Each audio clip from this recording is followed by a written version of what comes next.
I have multiple text messages all day long. It's rigged. They want Taylor Swift in the Super Bowl. Hello world and welcome back to Gridiron Gamble, the only podcast that puts its money where its mouth is. I'm your host, Rich Ryan, and I'm joined by two members of the collective, Donnie DP Peters and the resident moose himself, Mo Nuara. Finally got more than one, but Bert Minotti is still Benedict Minotti when it's not in season. If you're watching this on YouTube, please like the video and subscribe to the channel. Listeners, rate and review on your podcatcher of choice. 5 stars only, like me, Cole Hardman, who did his damnedest, Mo, to fumble away the divisional tilt between your beloved Kansas City Chiefs and Brett's beloved. The Bills make me wanna Put me in Omaha the second that ball falls out of Hardman's hands and trickles out of the end zone. How is Mo Nuara doing? Well, I thought his ass was on the ground, so I was not very worried. Not enough I squats. was like, this is 12 fine. has to do some more squats. That was, we can talk about this later. I don't want to get too deep into it right now because I have some prop thoughts. But yeah, it's hard to have a bigger effect on less snaps than Mecole managed. He had 3 carries, I think, and 2 fumbles, and then 1 for negative 4 yards or something, which was also on third down, so it was high leverage, if I'm remembering right. Maybe it was second. I don't know. That was an amazing performance. Another good week for myself. I've actually been killing it these playoffs. The one thing, golly, the Ravens, man, I talked about it on here that I thought the best betting opportunity was to just wait and try to take the Ravens live. But then before the game, influential offshore books were at 10 and Hard Rock was at 8.5, and I didn't click a couple thumbs and put a bet in on Baltimore. Yeah, Mo, I was sitting at my parents' house and I was like, I should just fire right now. And then I didn't. And then obviously Baltimore rolls in the second half, which very impressive to me how the Texans came out. D'Amico Ryans hadn't blitzed all year and just threw the kitchen sink at Lamar, and it worked. The Baltimore offense was having tons of issue to start that game. And then Baltimore did a good job of correcting and attacking the blitz in the second half, and the offense got going, and it was smooth sailing from there. DP, I got to take your temperature because nobody has been a bigger Dan Campbell fan on this podcast than you. So much so that although Brett has not been on the podcast, he's been in the Discord, bit.ly/DiscordMoose, and absolutely hating on Dan Campbell at every chance that he gets, DP. It's jealousy. He's mad that Dan Campbell, the bluest collarist of coaches, is not coaching his beloved Buffalo Bills. He's got to deal with that idiot Sean McDermott who should not have a job anymore. And Dan Campbell's just taking Detroit to the freaking promised land. Across Lake Erie, just you hate to see it if you're Buffalo. You hate to see it. Absolutely. Love it. Imagine what Dan Campbell would do in Buffalo. Give him that moose of a quarterback, Josh Allen. Game over. Yeah, I mean, game over. Let's just put a pin on that real quick. The Josh Allen discourse, I mean, put a damn sock in it. Like, that dude played his ass off. He threw a 60-yard missile to Stephon Diggs that went through his hands. I don't know. Think about the juxtaposition. Josh Allen played pretty well in that game, pretty well. I mean, he had his moments, of course. He's Josh Allen during the course of the season, but he's amazing. On the other side, you have Brock Purdy as the greatest quarterback in the universe. He's freaking Joe Montana. He looks like an idiot out there. Okay, I mean, like, those two things by don't the way, compete. I called it. Tiny Hands Purdy in the rain was going to be a problem, but the big issue in that game in the second half was that Niners defensive line started to eat, and Jordan Love was under duress, and those off-platform Brett Favre miracle throws that he tried to attempt were just not in the cards. How bad was that Niners team, though? 10.5 it got to. Yeah, right in your face, guys. They should have lost outright if Packers defenders could catch an oblong object. But here we are, conference championship, and we start with the AFC, where the Kansas City Chiefs travel to Baltimore to take on the Ravens.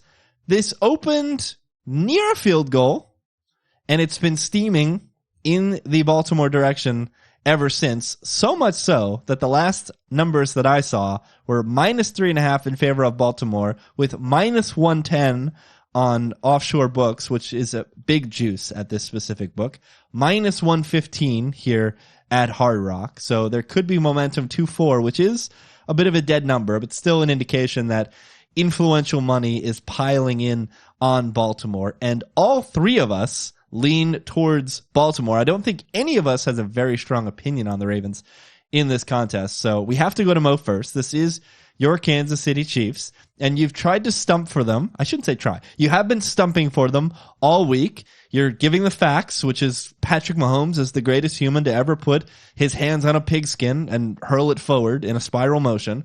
But even all of that might not be able to save the Chiefs from key injuries in this game and a tough matchup against Baltimore.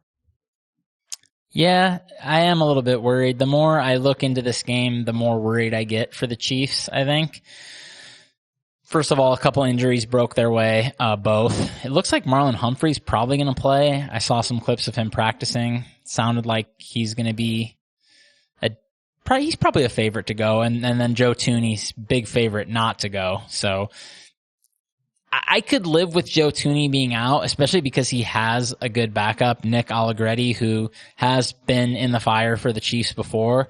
I think he was one of the 4 random linemen they threw out there against the Bucs, if I'm remembering right. He has some high level experience. He is a good backup for most of his career. I could live with Thuney being out if the Chiefs didn't have 2 putrid tackles, but the fact that they have 2 putrid tackles and now an all-pro performer at guard out, I'm not saying I'm getting Tampa Bay 2020 vibes, but I'm kind of feeling it's starting to lean that way, and we could see something like that because basically it's just, we all know how good Mahomes is in the pocket. He's got eyes in the back of his head, Spider-Man sense. He always knows where the rush is coming. But if the rush is coming from every direction, then it's like, it kind of doesn't matter that much. Like there still has to be somebody winning, which is all year for the Chiefs has been the 3 interior guys who are elite. So he can always at least count on a wall in front of him and then use his Superman senses to get away from rushes that beat the tackles. I also think the tackles have a tough matchup. One of them is going to be facing Clowney. Clowney is a very good power rusher, and I think the Chiefs struggle the most when those guys have to set anchors against power rushers. I think they do a fine job against like the more athletic rushers. Like we saw them do pretty good against the Bills. Rousseau got them a few times, but overall they did good. Overall, I think they've done well when they have to move their feet. I think that's their strength, and somebody like Clowney might just wreck them a few times. So that's a concern. The rain, I think, is something of a concern. Early in the week, it was like 60%, so maybe it was going to rain. Now it's like 90%. So when you have already guys who struggle to catch the ball, that concerns me as well.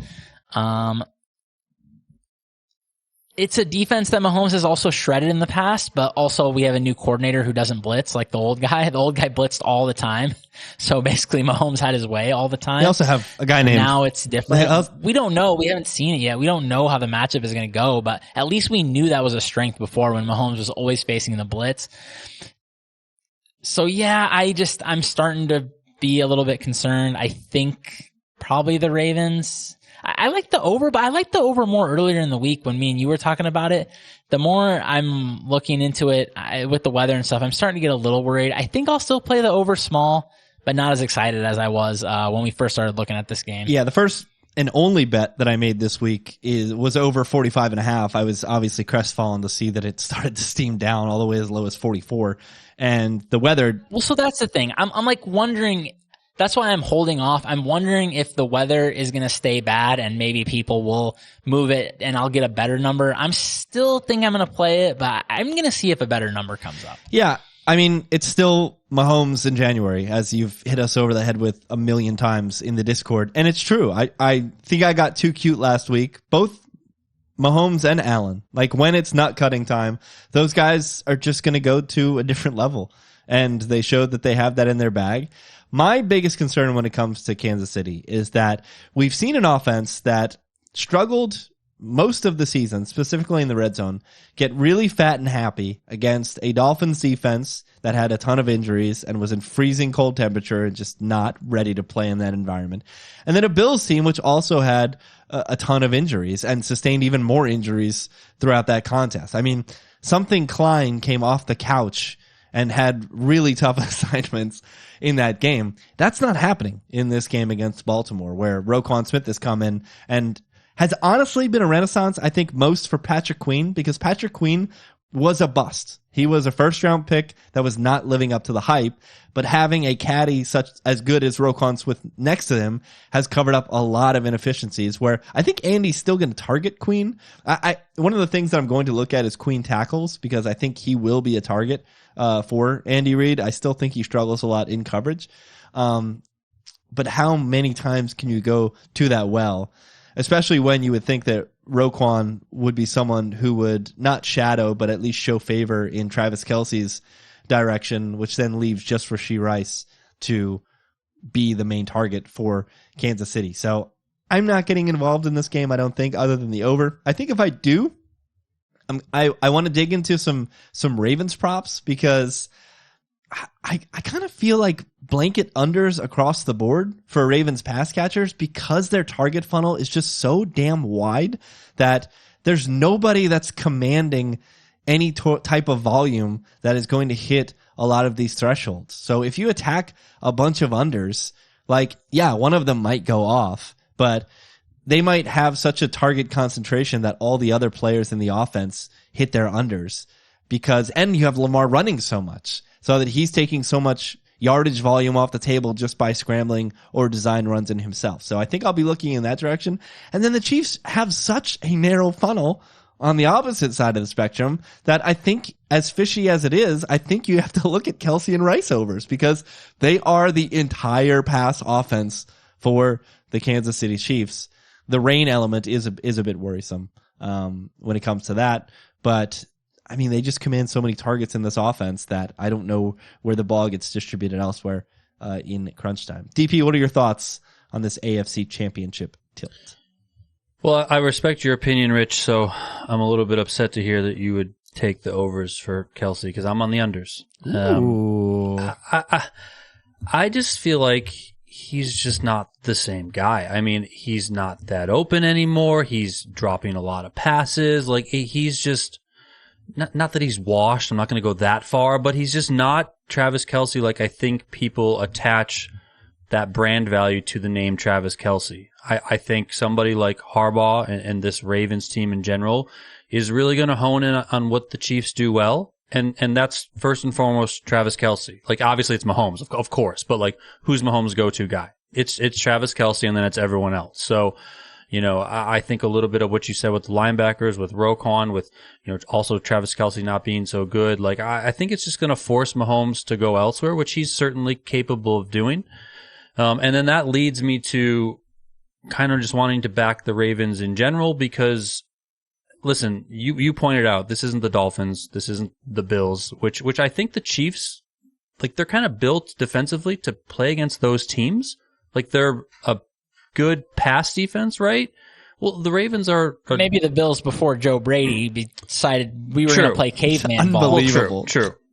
But I mean, that's amazing. The Ravens in this zone rushing scheme, I mean, with Lamar, who's just incredible. Like, I don't know. It just seems like a totally different beast that I'm not sure they're fully equipped for. Like, they were better equipped against the Bills and Dolphins.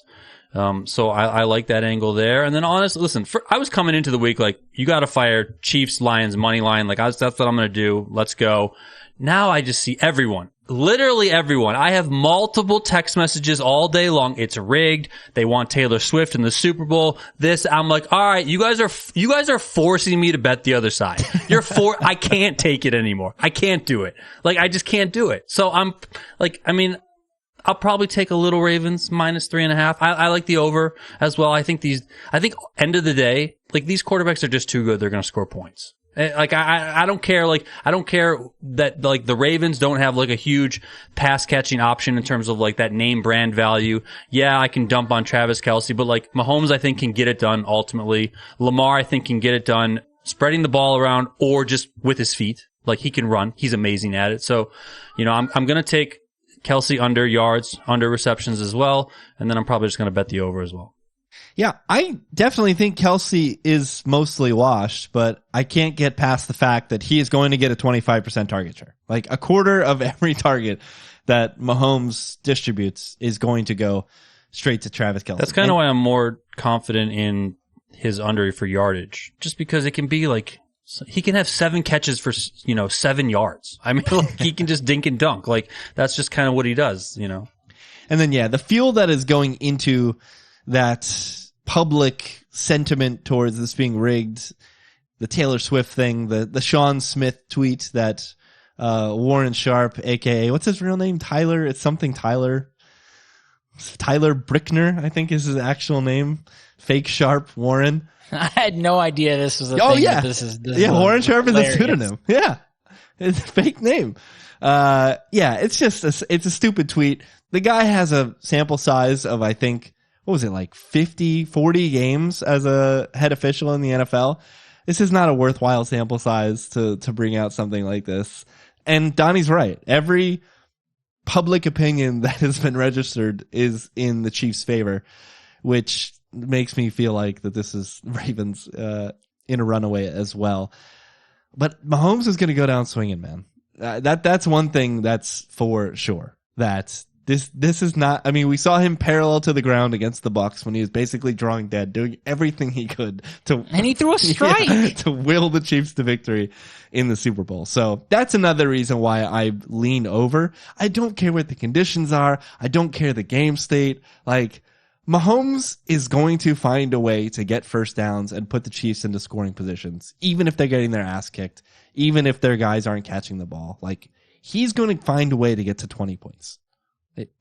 That's how I feel. And the Ravens have been a dead shot over team for the second half of the season. Almost every week, games flying over by 20 points. I hammered the over when they played San Francisco. I mean, this team, the defense carried them basically when Lamar and this passing offense were stuck in mud first half of the season when they were trying to get their feet under them with that scheme. Something we talked about numerous times, I think in the Discord for sure. And you and I have mentioned it, Rich. We were not high on this Ravens offense after we saw them early in the season. And I definitely, for one, felt like maybe they made a mistake. I mean, I get why they did it because maybe you need ceiling to win a Super Bowl here. And now it's like bearing fruit, but it definitely looked like square peg, round hole situation. They're trying to throw it all over the field with Lamar, who, is a good passer at times, but can struggle also at times, but a playmaking core that I thought was pretty much garbage and has played better than I thought. I mean, Zay Flowers has been really good and Odell has been better than I ever could have imagined. Hats off to him. I just being a contributor on a good team is a major win with everything he's gone through. Did you guys have any more props? Or should I throw some out there? Just one thing before you get into props. It's like they kind of reverted to a Greg Roman offense in the second half. That's what was so funny. It was almost like Monken dug up the old playbook and was like, all right, the shit that I'm doing isn't working. We got to go back to run sets, running with Lamar. And I mean, hats off to him. Pulling guys away from blitzers and just. It was a masterclass. But yeah, get into some props, Mo. Okay, so there's a few I liked here. Justice Hill over 33.5 rushing yards. So this one's weird because they lined Justice Hill below Gus Edwards. We know this Chiefs running defense obviously can be had. We don't really need to get into that after what we saw last week. But yeah, we have Justice Hill at 33.5, Gus at 41.5, I believe. So that's kind of interesting because Justice took the first carry of the game last week, which indicates to me that he's basically the starter. He had more carries, more yards. a better performance. I don't really see any reason for them to go back to Gus as the primary back. So I feel like it's very odd. He's at 33.5 and they're making this line like he's the backup. So, I think that this is right that they're going with Justice because he's probably a more talented player than Gus. So yeah, this number seems really low to me. Another one, which is interesting because our good friend, sometime enemy, Matt Clark, talked about it in the Discord, but he hit it last week and I was whatever. I mean, he was getting snaps, so I wasn't very excited about it. But now this week, so the aforementioned Mecole, 12.5 is his receiving prop. You can get under 1.5 catches at plus, I believe, which I think is good. So he's been playing like 35% of snaps. Guys, Kadarius Toney was a full participant in practice. Woo! I think he's going to take over these touches. This is not factored into the market yet, I don't think. I just think he's going to get a lot of these gadget touches. He performed better than Mecole doing it. So, and then Mecole has embarrassed himself on national television / national streaming 2 weeks in a row. So, I don't know how Andy can get him a single touch and be able to look his players in the eye. I know the Chiefs are big on like, we got to trust our guys, but these are unnecessary touches. Like they can just give a couple of these touches to Kadarius Toney. I don't think they need to care that Mecole is glued to the bench. Even if he's not, I don't think he's going to get too many touches or snaps. So yeah, I like Mecole unders as well here. And one more is Pacheco. Yes, touchdown plus 135, I believe, is the best price now. So he's scored more than half of the touchdowns in the last few games he's played. Like last 4 or 5 games, he scored more than half of the Chiefs' touchdowns. This number has been closer to like plus 100, no better than plus 120. And then they hung it at plus 140 early this week. I was really shocked. I mean, is that just team total? Is that just like team total projection math? Well, so that's the thing I was going to say. I know that they are going to adjust but the Chiefs had a team total of 21 last week and they have a 21 this week. And this number was plus 120 last week. And he's getting every carry. I mean, CEH had only 2 touches last week. I think, this number is pretty good. So yeah, he's been the only reliable red zone weapon for the Chiefs. Not usually a big touchdown guy, but I do like this one. There you go. I also think the Mecole Hardman angle might help you on Pacheco, meaning yeah, for sure. Like I know Pacheco scored last week already, but he would have had 2 touchdowns if Andy just handed him the ball instead of doing that stupid thing with Mecole Hardman, who ultimately fumbled. Like Pacheco just runs over everyone, gets 3 yards, and scores.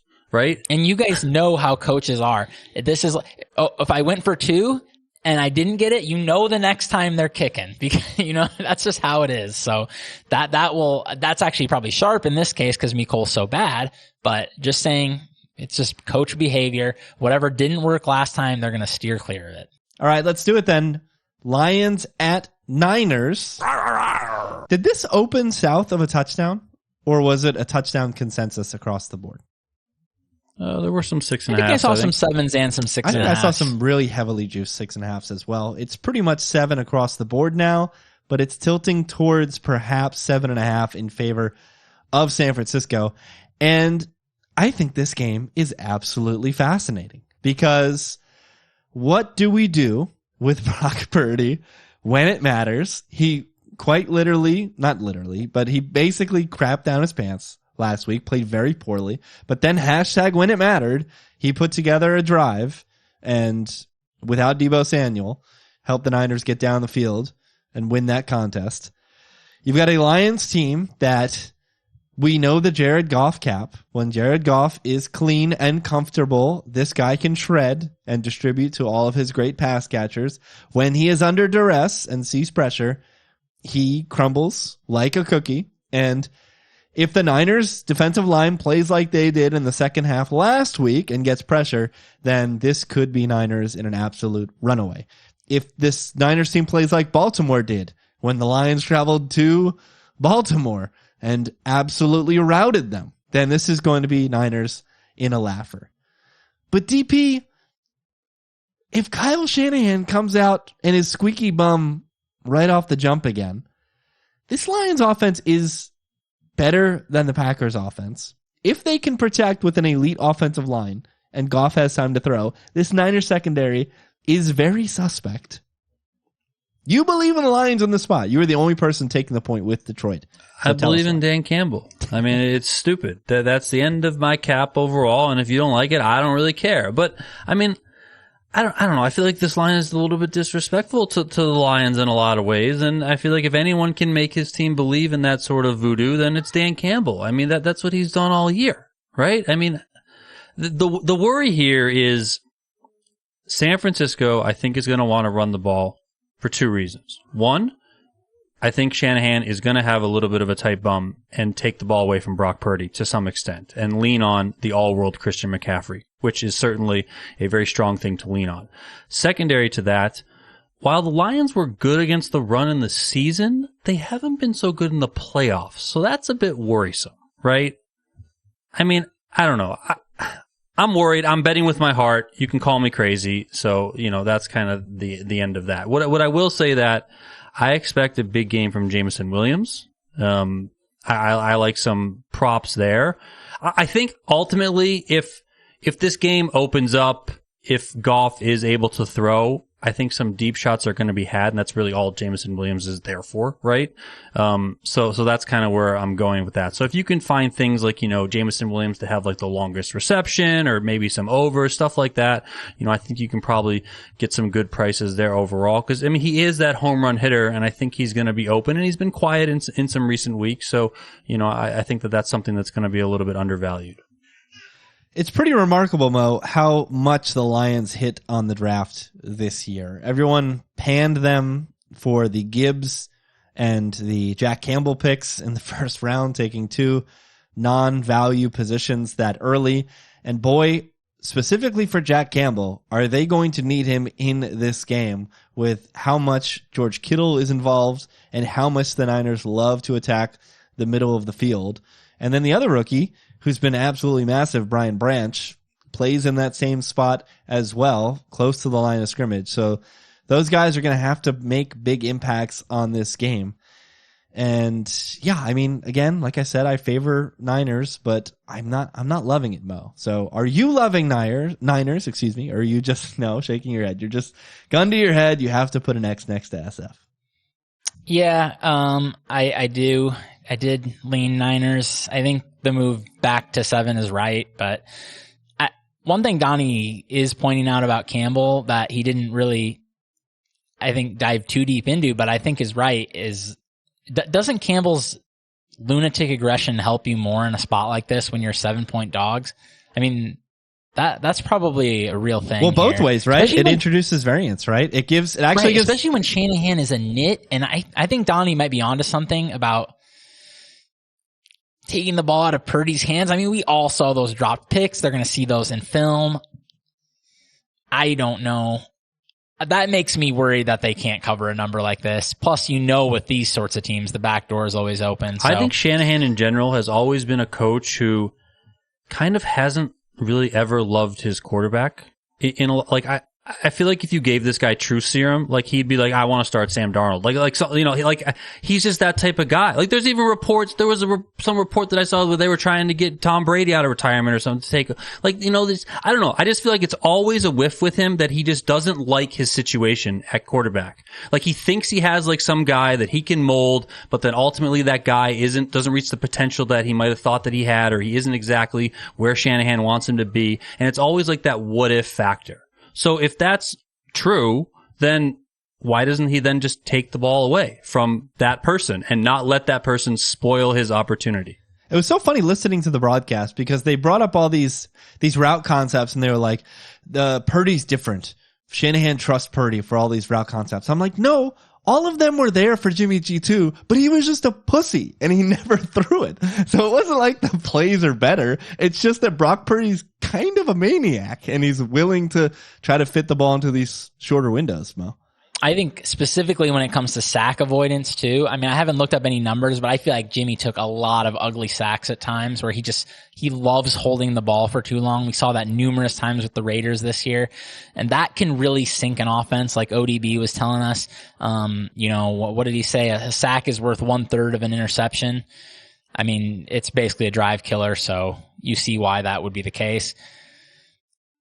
All this stuff is making me nervous about the 49ers covering, I'll be honest, just because if he does take the ball out of Purdy's hands, I mean, that's the strength of the Lions defense is up front. They do stop the run very well, but dude, if the 49ers just open it up and throw, I mean, every week people are just clowning this Lions defense, and the 49ers had the most efficient passing attack in the NFL by a mile. They had 9.1 yards per attempt throwing the ball this year. That's the same as the difference between first and second was the same as second to 14th. Okay. This Niners offense was leaps and bounds better than anybody else throwing the ball. And I don't know if this Lions coaching staff just doesn't have it. They don't have the pieces and they just know this is the best they can do, or if they're just refusing to adjust. But these outside corners are getting beaten like drums every week. And that's why it's interesting to look at some of these props. You have Brock Purdy's passing total, which is massive, 272.5. You have Ayuk, who opened at 71.5 and is over 80 now, guys. People are piling. I mean, this must be 99% of the money is on the over. I mean, and you see why. Puka goes for 181. Mike Evans goes for 147. Good outside receivers are torching Cam Sutton and these other idiots. And you want to talk about they have no shot. You want to talk about target funnel with no Deebo Samuel and bum Trent Sherfield making bum ass. Oh no, that was the Bills. Who there was some your boy Jawan Jennings. He was out there doing it. He had 60 yards. Yeah. Where are these targets going to though? Ayuk is just going to get peppered with targets in the event, like you said, Mo, that San Francisco does come out and throw the ball, which means that Kyle Shanahan is being aggressive and going for it and not puckering up as soon as the whistle blows. So all of this to say, I've got absolutely nothing on this game as it stands. The only thing I have in action in this game is I was fortunate enough that this game opened before Chiefs Bills opened. So I teased Chiefs to plus 8.5 last week, and I have Niners -1 as the second leg of a teaser, but that is not helpful to anybody that is listening. So that's what I will be sweating. And then maybe if some live action goes that I get a read on, like if I see Shanahan puckering up, then maybe, the Lions, I think it's crazy. This game has such a wide range of outcomes. In one half of my brain, I think the Lions are live dogs and could be playing in Las Vegas in 2 weeks. And the other side of my brain is saying the Niners beat teams by 30. I saw the Ravens beat this Lions team by 40. That San Fran is just going to run away with it. So I have no idea what's going to happen in this game. Yeah, if you turned on your TV and it was 41-10 Niners in the fourth quarter, you just can't be remotely surprised. No shock whatsoever. So I do want to talk some props in this game. I completely and totally agree with Donnie about Jameson Williams. I think this is a Jameson Williams spot. Jamo. So when I look at this Niners defense, we talked about how over the middle they are very difficult to beat. Fred Warner, these guys are superstars. Dre Greenlaw is very, very strong in coverage.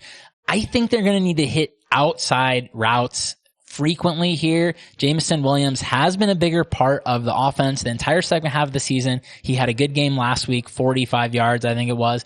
He had a pretty good game, I think, the week before, and his number is 27.5. So he has been over this for the last 5. He has been snap shares between 60 and 70 for most of the second half of the season, so he is playing. You can get over 2.5 catches at plus. I like all of these. I like Donnie's look for, I could even see a punt on most receiving yards in the game at some massive number. And a correlation to that, I like Josh Reynolds unders. He had a really good game against the Rams, I believe it was, and then a much quieter game against the Bucks. And I think that's related. And I think that's related to Sam Laporta's health. He runs a lot of similar type inside routes like Sam Laporta does. So when Sam Laporta was ready to have a bigger role last week, he goes for 60 yards and Josh Reynolds does nothing. And the prior week when Sam Laporta is a ghost, basically, and practically a decoy, although he did catch a touchdown, you have Josh Reynolds going for 50 yards or whatever it was. I think that's not a coincidence. And, I like unders on Josh Reynolds, overs on Jameson Williams. It'll be interesting what they open Jennings at if Debo does sit. He has been productive in some games, and I think he is capable, so I'm going to be curious what that number is. But another number that I jumped out to me is really, really, really low. David Montgomery over 42.5 rushing yards. I know they have banged up interior of the line, but this number is minuscule. He is 13-3 to the over on this number. He still outsnapped Jahmyr Gibbs by 15 snaps last week, which is a lot. And he still had more carries. I mean, it was only by 1, and obviously Gibbs outperformed him. So maybe they go with a heavier dose of Gibbs. But this coaching staff loves Montgomery. They're just going to keep him out there unless, okay, this can't win if they go down 14 though, because then Montgomery just won't be on the field. So I don't think you can go too crazy on this one. I do think the number's too low, but there are game scripts where he's like sub 30 yards. So, if the game's close though, I think he flies over this number pretty easy. I think he gets 50 plus. I would like to see some pony personnel from Ben Johnson in this game. Make Dre Greenlaw guard either Jahmyr Gibbs or Sam Laporta. Put them stacked on the same side. Make them make a decision.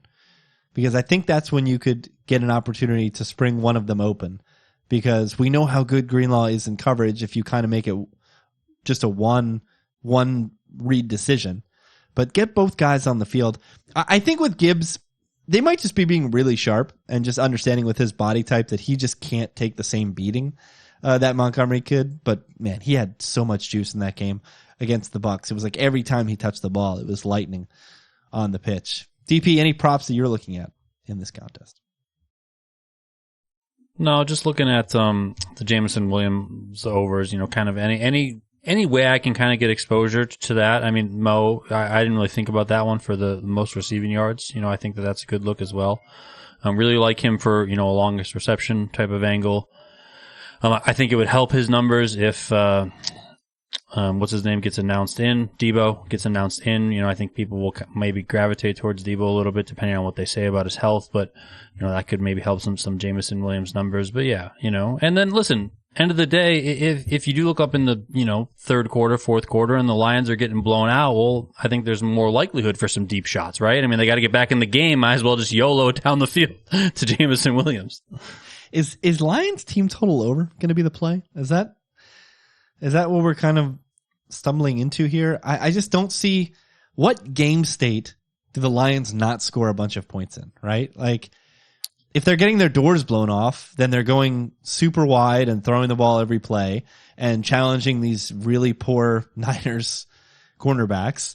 Or if they're leading, that means they're probably scoring heaps of points, because I don't think the Niners are going to have any trouble scoring points in this game. So I think Lions team total over might be a lean here in this spot, right? I think the fear there would be Jared Goff in a negative script, turning it over, getting sacked. But maybe the Niners score quickly after that. I don't know. So maybe you do end up. I definitely lean to the over in this game. I just do not know how Detroit is going to get stops. So, I mean, I just feel like this game. But at the same time, this is two very ground bound teams, much heavier than average run leans on both sides. I don't know how much of an adjustment we might see, whether these teams do throw the ball more in this matchup. If they do, I think maybe just watching early and see what their plans are could help you in this spot, because if they are throwing, I think a lot of points are going to be scored because they're going to be successful throwing. It's just such a big spot it's so funny. Everybody involved except for Jared Goff. He's been here before. He's played in a conference championship. He's played in a Super Bowl. A lot of these other guys haven't in this game. Of course, there's some Niners holdovers from when they were beaten by most Chiefs in the Super Bowl. But And we just know Shanahan in these games, man. He just gets real tight. So I can't trust that guy to cover a number like this. I just can't do it because I mean, he blew 28-3. Hard. He blew 28-3, right? Like, well, that's why he blew 28-3, and he's just never. He can't just unload. He can't do it because he knew he tried to unload then, and it freaking cost him. He was up by 25 points. I mean, if you teleported and sat next to me after Julio Jones made that catch for the Falcons and told me that Landon was going to lose that game, I would have smacked you into the next row. Well, I mean, even later when the kick got recovered for sure. Yeah, even later when who was the running back? He caught that screen pass when they got the ball back and he ran for like 40 yards. They're like, well, there's the game. They gave us the hope, but now it's done. Nope. They totally blew it. They totally blew it. Unbelievable. All right. Conference championship. Before we get out of here real quick, our friends at Circa put up some hypothetical markets for the Super Bowl. And by golly, people love the Baltimore Ravens because the hypothetical matchup between them and the Niners, there was some massive steam in favor of Baltimore. And generally, Mo, and I'm kind of getting this gut feeling as well, regardless of the Super Bowl matchup, I think I'm going to lean AFC in this spot. Yeah, I like the AFC. You can get the AFC around even money, I think, right now. I think that's probably good. I believe the Chiefs got hit as well against the Niners, too. I think market is on to the fact that the AFC might just be way better than the NFC. Like, way better. I mean, caveman analysis, we've got Goff and Purdy, and then we have Mahomes and Lamar. Like, you've heard us on this podcast, some of you, for 7 years now, 8 years now, talking about capping for quarterbacks and quarterback wins and quarterbacks get too much credit. But there is a certain point where quarterbacks touch the ball every single play. And the difference between, at this level, the quarterbacks in the AFC and the quarterbacks of the NFC is substantial in this match. Indoors, the two in the AFC are legit MVP guys. One of them, who was in the MVP conversation in the NFC, looks like an idiot when it actually matters. Okay. And the other one has his flaws that we obviously know about Jared Goff, right? Not that Jared Goff's been great, because he's been really good this whole season, right? But he's still blowing it at times. And what if the Niners just beat up on a pathetic conference? Yeah, and I just can't shake that Ravens-Niners game out. I know there were some tip picks and a lot of things went Balto's way, but they went into San Francisco and did that. Now it would be neutral field, indoors, Lamar on a fast track. Like, that's just some terrifying shit if you're the Niners. So yeah, I think we'll be leaning AFC. If those markets are available to you, I think you could show some interest there. And we'll get out of here. Follow these guys on Twitter at Donnie_Peters and at Monuara, NUWWARAH. I'm at Rich T. Ryan. Only 3 more football games left, so enjoy them. Until next time, peace out.